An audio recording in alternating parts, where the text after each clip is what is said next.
নমস্কার, বাঙালি রান্নাবাড়ি চ্যানেলে জানাই সবাইকে স্বাগত। তো আজ আমি চলে এসেছি একটা নতুন রেসিপি নিয়ে।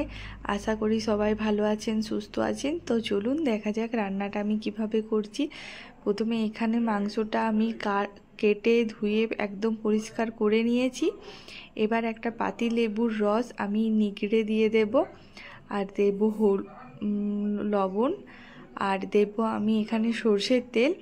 সাথে সাথে আমি এবারে দেব সব গুঁড়ো মশলাগুলো। সেগুলো হচ্ছে হলুদ গুঁড়ো, ধনে গুঁড়ো, জিরে গুঁড়ো, লাল লঙ্কার গুঁড়ো। সব কিছু দিয়ে আমি মাংসটা ভালো করে ম্যারিনেশন করে নেব। তো আমার চ্যানেলে যারা নতুন আছো প্লিজ চ্যানেলটা সাবস্ক্রাইব করে নাও, আর ভিডিওটা একটা লাইক করে দেবে। আর এইভাবে নতুনত্ব রেসিপি দেখার জন্য অবশ্যই কমেন্ট করে জানাবে যে তোমরা কি নতুন রেসিপি দেখতে চাও। তো আমি একদম আমাদের এখানে যেভাবে সবাই রান্নাটা করে দেশি মুরগি, সেইভাবেই আমি দেখাচ্ছি। তো এখানে আমি কাঠের উনুনটা ধরিয়ে নিয়েছি। তারপরে আমি কড়াইয়ে তেল দিয়ে আমি আস্তে আস্তে আলুগুলো লাল লাল করে ভেজে নেব। আমার কাছে মনে হয় এই রান্নাটা কাঠের উনুনে অনেক ভালো লাগে খেতে, অনেক বেশি টেস্টি হয় এরকম গ্যাসে রান্না করার থেকে। তো এখানে আমি তেলের মধ্যে প্রথমে যে গরম মশলাগুলো আছে সেগুলো দিয়ে দিলাম লঙ্কা, তার সাথে দিয়ে দিলাম পেঁয়াজ। তো পেঁয়াজটা দেখো আমি এখানে ভালো করে লাল লাল করে ভেজে নেব। তারপরে আমি যে মাংসটা ম্যারিনেশন করে রেখেছিলাম সেই মাংসটা দিয়ে দিলাম, আর দিলাম একটা গোটা রসুন। তারপর আমি ভালো করে মাংসটা আস্তে আস্তে এখানে ভেজে ভেজে কষিয়ে নেব। তো এই রান্নাটা একটু স্লো প্রসেসে হয়, কিন্তু খুব খুব টেস্টি হয়। একবার আমি যেভাবে করেছি সেভাবে রান্নাটা করে দেখো, খুবই ভালো লাগবে খেতে। আর তারপরে আবার আমি হলুদ গুঁড়ো, ধনে গুঁড়ো, জিরে গুঁড়ো, লাল লঙ্কার গুঁড়ো এগুলো দিয়ে ভালো করে আমি মাংসটা এখানে আবার কষিয়ে নিচ্ছি। তখন ম্যারিনেশনে আমি পুরো মশলা দিইনি, একটু একটু দিয়েছিলাম, আর যেটা বাকিটা প্রয়োজন ছিল সেটা আমি এখানে দিয়ে দিলাম।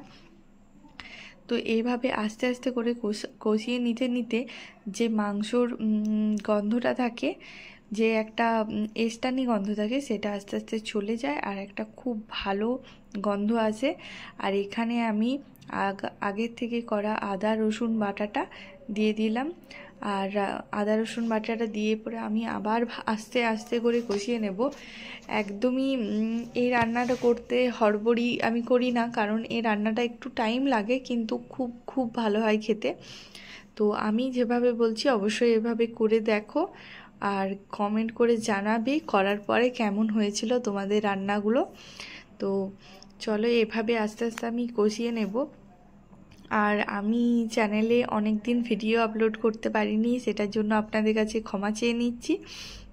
এরপর দেখো আমি এবারে আলুগুলো দিয়ে দিচ্ছি। আলুগুলো দিয়ে আবার আমি ভালো করে মাংসটা আলুগুলো একসাথে ঢাকা দিয়ে নেব, যাতে কিছুটা সিদ্ধ হয়ে যায়। আস্তে আস্তে এইভাবে কষাতে কষাতে ঢাকা দিতে দিতে এই রান্নাটা একদম হয়ে আসে। আর অনেকে এটা প্রেসার কুকারে করে, তো যারা গ্যাসে বিশেষ করে করে তারা এটা প্রেসার কুকারে করে। তো এইভাবে অবশ্যই একবার কাঠের উনুনে করে দেখবে। শীতকাল তো চলেই এলো, আর এই রান্নাটা খুবই টেস্টি হয়, একবার এভাবে করে দেখো।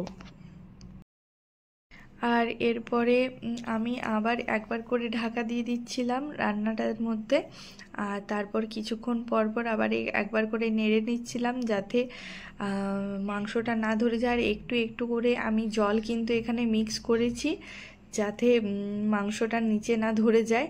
তো এভাবে মাংসটা তোমরা করে নেবে। তো মাংসটার যে ফাইনাল লুক আসে বা টেস্ট আসে সেটা সত্যি অতুলনীয় হয়।